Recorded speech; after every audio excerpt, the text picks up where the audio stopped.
নমস্কার। আমরা সেদিন গেছিলাম কিটেশ্বরী মায়ের মন্দিরে পুজো দিতে।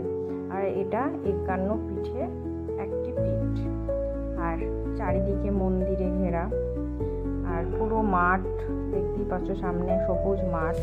আর এই সারা মাঠ জুড়ে 1 মাস, পৌষ মাসের 1 মাস পুরো মেলায় ভর্তি থাকে এই মাঠে। আর দূর দূরান্ত থেকে বহু মানুষ এসে ভিড় জমায়, পুজো দেয়। আর এখানে পিকনিক করারও ব্যবস্থা আছে, দেখতেই পাচ্ছ। আর এই মন্দিরের সামনেই মায়ের ভোগ, যারা পুজো দিতে চায় এখানে ভোগ পাওয়া যায়, নিয়ে গিয়ে মাকে পুজো দিতে পারে, নিজের মনস্কামনার পূর্ণ করতে পারে।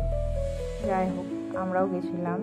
এদিক ওদিক ঘোরাঘুরি করার পর আমরা এখানে একটা শিব মন্দির ছিল, সেখানে প্রণাম করলাম। প্রণাম করার পর চারিদিকটা এত ভালো লাগছিলো, চারিদিকে সবুজে মোড়ানো। এদিক ওদিক ঘোরাঘুরি করার পর আমরা একটু বাইরের দিকেও গেলাম, গিয়ে তারপরে একটু ফটো তুলে আমরা আবার বাড়ি চলে গেলাম। ধন্যবাদ।